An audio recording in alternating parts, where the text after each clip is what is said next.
इस वीडियो में हम लोग डीएलएड चतुर्थ सेमेस्टर के विज्ञान प्रश्न पत्र जो कि वर्ष नवंबर 2020 में डीएलएड 2018 बैच के चतुर्थ सेमेस्टर की परीक्षा के समय पूछा गया था, उसका कंप्लीट सोल्यूशन देखने जा रहे हैं। यदि आप वर्ष 2020 के अन्य सब्जेक्ट्स के पेपर के कंप्लीट सोल्यूशन को देखना चाहते हैं तो इस वीडियो के कंप्लीट होने के बाद से इस वीडियो का डिस्क्रिप्शन चेक करना ना भूलें। पहला प्रश्न पूछा गया था, तृतीयक उपभोक्ता है। किसी खाद्य श्रृंखला में ऊर्जा का जो निर्माण करते हैं उसे उत्पादक कहा जाता है। जैसे कि हरे घास जो होते हैं प्रकाश संश्लेषण की क्रिया के द्वारा ऊर्जा का निर्माण करते हैं, तो हरे घास उत्पादक हो गए और इस उत्पादक को जो खाते हैं उसको प्राथमिक उपभोक्ता कहा जाता है। जैसे कि टिड्डा हरे घास को खाता है तो वह प्राथमिक उपभोक्ता हो गया, और प्राथमिक उपभोक्ता यानी कि टिड्डे को जो खाएगा वह द्वितीयक उपभोक्ता के नाम से जाना जाएगा। यानी कि टिड्डों को जैसे कि मेढक खा जाते हैं तो मेढक द्वितीयक उपभोक्ता हो गए, और फिर मेढक को सांप खा जाते हैं तो सांप तृतीयक उपभोक्ता हो जाएगा। यानी कि पहले का ऑप्शन नंबर 3 सांप सही उत्तर होगा। अब बहुत से लोगों के मन में कन्फ्यूजन हो सकता है कि क्या बाज इसका उत्तर नहीं हो सकता है। तो देखिए दोस्तों, किसी खाद्य श्रृंखला में जरूरी नहीं है कि अगर घास को टिड्डा खा रहा है और टिड्डे को मेढक खा रहा है और मेढक को फिर सांप खा रहा है, अगर यहाँ से मेढक हट जाता है, जैसे कि घास को टिड्डे ने खा लिया और टिड्डे को फिर सांप ने खा लिया और सांप को फिर बाज ने खा लिया, तो इस कंडीशन में आप देखेंगे कि तृतीयक उपभोक्ता बाज हो जा रहा है। तो यहाँ पर दोनों ऑप्शन सही हो सकते हैं। अब परीक्षा लेने वाली संस्था किसको सही मानेगी? हालांकि ज़्यादा चांसेस सांप के हैं और इसी को हो सकता है पीएनपी भी सही उत्तर माने। आप लोगों ने क्या कुछ उत्तर लगाया कमेंट्स के माध्यम से बता सकते हैं। दूसरा प्रश्न पूछा गया था, उपधातु हैं। तो उपधातु उनको कहा जाता है जिसमें धातु और अधातु दोनों के गुण पाए जाते हैं। तो इसका सही उत्तर हो जाएगा ऑप्शन नंबर 2 आर्सेनिक। उपधातु ऑप्शन नंबर 2 आर्सेनिक सही उत्तर हो जाएगा। बात करेंगे तीसरे प्रश्न की, उपार्जित लक्षणों के वंशागति का सिद्धांत संबंधित है।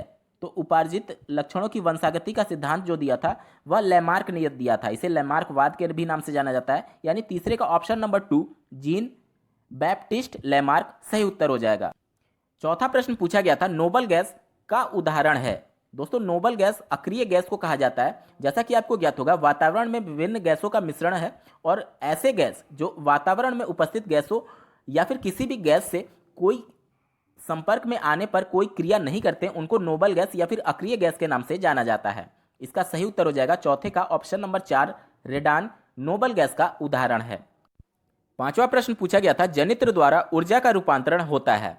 जनित्र जनरेटर को कहते हैं और जनरेटर में मैकेनिकल एनर्जी जो होती है वह इलेक्ट्रिकल एनर्जी में कन्वर्ट होती है। यानी कि यांत्रिक ऊर्जा जो होगी वह विद्युत ऊर्जा में कन्वर्ट होगी। यानी कि पांचवे का ऑप्शन नंबर 3 यांत्रिक ऊर्जा का विद्युत ऊर्जा में रूपांतरण सही उत्तर होगा पांचवे का ऑप्शन नंबर 3। अब बात करेंगे अति लघुत्तरीय प्रश्नों की। छठा प्रश्न पूछा गया था, एड्स किस विषाणु के द्वारा होता है?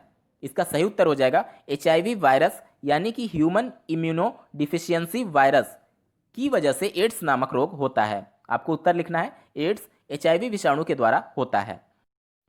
सातवां प्रश्न पूछा गया था, प्राथमिक उपचार किसे कहते हैं? चोट लगने के बाद व्यक्ति को अस्पताल ले जाने से पूर्व की जाने वाली सहायक इलाज को प्राथमिक उपचार या फिर प्राथमिक चिकित्सा के नाम से जाना जाता है।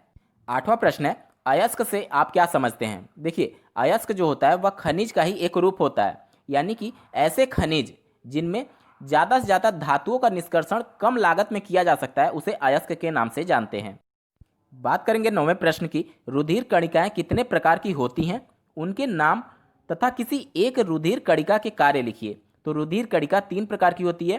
पहला लाल रक्त कणिकाएं, दूसरा श्वेत रुधिर कणिकाएं, तीसरा प्लेटलेट्स। ठीक है, आपसे नाम पूछा गया था, ये तीनों नाम आपको लिखने हैं। साथ ही आपसे एक रुधिर कणिका का कार्य भी पूछा जा रहा है, तो आप किसी का भी लिख सकते हैं। जैसे कि श्वेत रुधिर कणिकाएं जो होती हैं, व्हाइट ब्लड सेल, उनका कार्य ये होता है शरीर में प्रतिरोधक क्षमता को बढ़ाना। जैसे रोगों से लड़ने की जो क्षमता होती है, प्रतिरोधक क्षमता, उसको बढ़ाने का कार्य श्वेत रुधिर कणिकाएं करती हैं। तो ये आप कार्य लिख सकते हैं।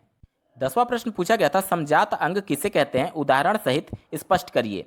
तो वह अंग जिनकी मौलिक संरचना व उनका उद्भव समान होता है किंतु अलग अलग कार्य करने के लिए अनुकूलित होने की वजह से वह अलग अलग दिखाई पड़ते हैं, ऐसे अंग को समजात अंग कहते हैं। मतलब कि जैसे कि आप देखेंगे कि मेढक, व्हेल मछली और घोड़े का जो अग्रपाद होता है वह एक ही कार्य के लिए हैं, ठीक है, लेकिन अलग अलग कार्यों के लिए अनुकूलित होने की वजह से, वातावरण में अनुकूलन की वजह से वह अलग अलग दिखाई पड़ते हैं जबकि सबका कार्य एक ही होता है। तो ऐसे अंग जो कि एक ही कार्य करने के लिए जिनकी मौलिक संरचना समान होती है लेकिन अनुकूलन की वजह से वह अलग अलग दिखाई पड़ते हैं, उनको समजात अंग के नाम से जाना जाता है। और उदाहरण मैंने बता दिया कि मेढक का अग्रपाद, घोड़े का और व्हेल मछली का अग्रपाद जो होता है वह समजात अंग का उदाहरण है। बात करेंगे 11वें प्रश्न की। किसी परिपथ में 5 एम्पीयर की धारा 1 घंटे के लिए प्रवाहित की जाती है, आवेश की मात्रा की गणना करिए। देखिए, प्रश्न में आपको धारा का मान 5 एम्पीयर यानी I बराबर 5 एम्पीयर दिया गया है। समय 1 घंटा, यानी कि जब आप इसको सेकंड में कन्वर्ट करेंगे तो 60 गुणे 60 हो जाएगा, यानी कि 3600 सेकंड हो जाएगा। और आपसे आवेश की मात्रा पूछा जा रहा है। आवेश यानी Q का फॉर्मूला होता है Q is equals to I into T, यानी कि समय और धारा के गुणनफल को ही आवेश कहते हैं। ठीक है, यहां पर सबकी वैल्यू दी गई है। जब आप गुणा करेंगे तो 18,000 कूलाम आपको आवेश प्राप्त हो जाएगा, जो कि उत्तर होगा। बात करेंगे लघुत्तरीय प्रश्नों की। 12वां प्रश्न पूछा गया था, वात्या भट्टी का सचित्र वर्णन कीजिए। स्क्रीन पर आप वात्या भट्टी का चित्र देख पा रहे हैं। इस वात्या भट्टी में उचित गालक मिला करके उच्च ताप पर जब अयस्कों को गर्म करते हैं तो इस क्रिया को प्रगलन कहते हैं। इस विधि द्वारा कॉपर पाइराइट से कॉपर का निष्कर्षण किया जाता है। अगला प्रश्न था, डार्विनवाद को समझाइए। डार्विनवाद को प्रकृति वरणवाद के नाम से भी जाना जाता है। इसके अंतर्गत डार्विन ने यह सिद्धांत दिया था कि प्रकृति जिसका चयन करती है बस वही जीवित रह पाता है, जो कि वातावरण से अनुकूलित हो पाता है, और जो अनुकूलन नहीं कर पाता है उसकी मृत्यु हो जाती है। इसके अंतर्गत उन्होंने कुछ सिद्धांत दिए थे। पहला, प्रचुर प्रजनन दर, यानी कि सभी जीवों में प्रचुर मात्रा में प्रजनन करने की क्षमता होती है। जैसे कि आप देखेंगे मछली जो होते हैं वह एक साथ कई अंडे देते हैं। कई छोटी छोटी मछलियों का जन्म उससे होता है, लेकिन सभी मछलियां जीवित नहीं रह पाती हैं, क्योंकि सभी मछलियों को जीवित रहने के लिए संघर्ष करना पड़ता है वातावरण से। जैसे कि किसी नदी या तालाब में उससे बड़ी जो मछली होगी वह छोटी मछलियों को खा जाते हैं। तो इस प्रकार से वह उनका संघर्ष चलता है जीवित रहने के लिए, और जो संघर्ष में सफल होता है वही जीवित रह पाता है, बाकी सभी की मृत्यु हो जाती है। और अगला सिद्धांत इन्होंने दिया था विभिन्नताएं, यानी कि जिनका संघर्ष होगा, सभी मछलियों का जो संघर्ष है वह अलग अलग होगा। एक उदाहरण के तौर पे आप समझिए। देखिए, अगर किसी जीव जो कि किसी अलग अलग कलर के होते हैं, जैसे कि आप देखेंगे कि हरे पत्तियों के साथ जो हरे छोटे छोटे कीट पतंग होते हैं वह छुप जाते हैं, ठीक है, जिससे उनकी रक्षा हो जाती है। लेकिन जो हरे रंग के ना होकर के कुछ अलग रंग के होते हैं उनको उनसे बड़े जीव खा जाते हैं। तो ये यानी कि जो उनका संघर्ष हो रहा है, प्रत्येक जीव का संघर्ष दूसरे जीव के संघर्ष से अलग अलग होता है, यानी कि उनमें संघर्ष में विभिन्नताएं पाई जाती हैं। चौथा, उन्होंने सिद्धांत दिया था प्राकृतिक वर्ण का, यानी कि प्रकृति जिसका चयन करेगी, जो अपने आप को प्रकृति के अनुसार अनुकूलित कर पाएगा, उसी का जीवन आगे बढ़ेगा, बाकी सभी की मृत्यु हो जाएगी। और अंत में उन्होंने बताया था कि नई जाति की जो उत्पत्ति होती है वह धीरे धीरे उनके जीन्स में चेंजेस होने की वजह से होती है। तो यही सब सिद्धांत मिला करके डार्विन का सिद्धांत कहा जाता है। 14वां प्रश्न पूछा गया था, मेंडलीफ की आवर्त सारणी के लाभ तथा दोष का उल्लेख कीजिए।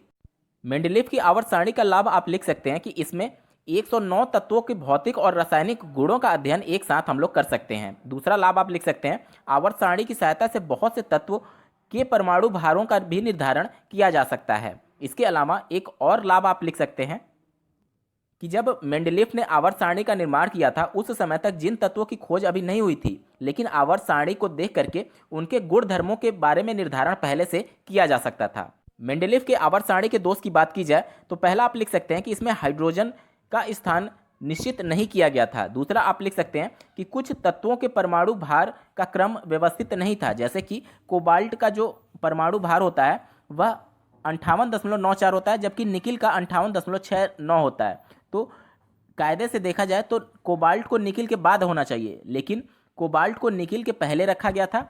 इसके अलावा कुछ समान गुण धर्म वाले तत्वों को अलग अलग वर्ग में रखा गया, जबकि असमान वाले तत्वों को समान वर्ग में रखा जाना यह भी मेंडलीफ की आवर्त सारणी का प्रमुख दोष था। तो ये कुछ प्रमुख लाभ और दोष आप लिख सकते हैं। 15वां प्रश्न था, पारिस्थितिकी तंत्र में खाद्य जाल को उदाहरण सहित स्पष्ट कीजिए। पारिस्थितिकी तंत्र में कई खाद्य श्रृंखलाएं एक साथ पाई जाती हैं, और अगर खाद्य श्रृंखलाएं एक दूसरे में आपस में इंटरलॉक हो जाती हैं तो इसे ही खाद्य जाल के नाम से जानते हैं। एक उदाहरण के माध्यम से इसको समझने की कोशिश करते हैं। स्क्रीन पर आप कई खाद्य श्रृंखलाएं एक साथ देख पा रहे होंगे। जैसा कि देखिए, घास है, घास को खरगोश ने खाया और खरगोश को बाज ने खाया, ठीक है। आगे फिर देखिए घास है, घास को टिड्डे ने खाया और टिड्डे को छिपकली ने खाया। फिर है घास को चूहे ने खाया और चूहे को सांप ने खाया। और देखेंगे कि आप इसी प्रकार से सांप को फिर बाज ने खा लिया, यानी कि कई खाद्य श्रृंखलाएं एक दूसरे से इंटरकनेक्टेड हो जाती हैं तो एक जाल का रूप ले लेती हैं। इसी जाल को खाद्य जाल के नाम से भी जाना जाता है। 16वां प्रश्न पूछा गया था, दिए गए चित्र में ए और बी के बीच तुल्य प्रतिरोध की गणना कीजिए। चित्र में आप देखिए ए और बी के बीच प्रतिरोध आपसे पूछा जा रहा है। यहाँ पर कुछ प्रतिरोध पैरेलल यानी कि समांतर क्रम में जुड़े हुए हैं और कुछ श्रेणी क्रम में जुड़े हुए हैं। तो चलिए इसको सॉल्व करते हैं। देखिए ए और बी के बीच में प्रतिरोध फाइनल निकालना है, तो इसके लिए जो सबसे पहले समांतर क्रम में जुड़े हुए हैं प्रतिरोध 2, 3 और 4, इनको हम लोग सॉल्व करते हैं। तो समांतर क्रम में टोटल प्रतिरोध का फॉर्मूला जो होता है 1/r बराबर सभी प्रतिरोध का व्युत्क्रम जोड़ दिया जाता है। ठीक है, तो 1/2 मैंने कर दिया, प्लस 1/3 कर दिया, प्लस 1/4 कर दिया। उसके बाद से इसका जब आप एलसीएम लेंगे तो 12 आएगा। ठीक है, उसके बाद से इसको सिंपली सॉल्व करेंगे तो 1/r की वैल्यू 13/12 आ जाएगी। और जब आप r की वैल्यू निकालेंगे तो 12/13 ओम हो जाएगा। ठीक है, उसके बाद से सभी प्रतिरोधों को हम लोग को जोड़ देना है, क्योंकि समांतर क्रम हमने सॉल्व कर लिया तो उसका मान 12/13 ओम आ गया। अब 1 ओम, 12/13 ओम और 5 ओम जो है वह श्रेणी क्रम में है, तो श्रेणी क्रम में सिंपली सभी को जोड़ दिया जाता है। ठीक है, वही काम मैंने किया है। 1 ओम प्लस 12/13 ओम प्लस 5 ओम को मैंने जोड़ दिया। फिर यहाँ पर एलसीएम लेकर के जब आप सॉल्व करेंगे तो इसका उत्तर आ जाएगा 90/13 ओम टोटल प्रतिरोध होगा इस परिपथ का। 17वां प्रश्न है, WBC एवं प्लेटलेट्स पर संक्षिप्त टिप्पणी लिखिए। WBC को व्हाइट ब्लड सेल यानी कि श्वेत रुधिर कणिका के नाम से जाना जाता है।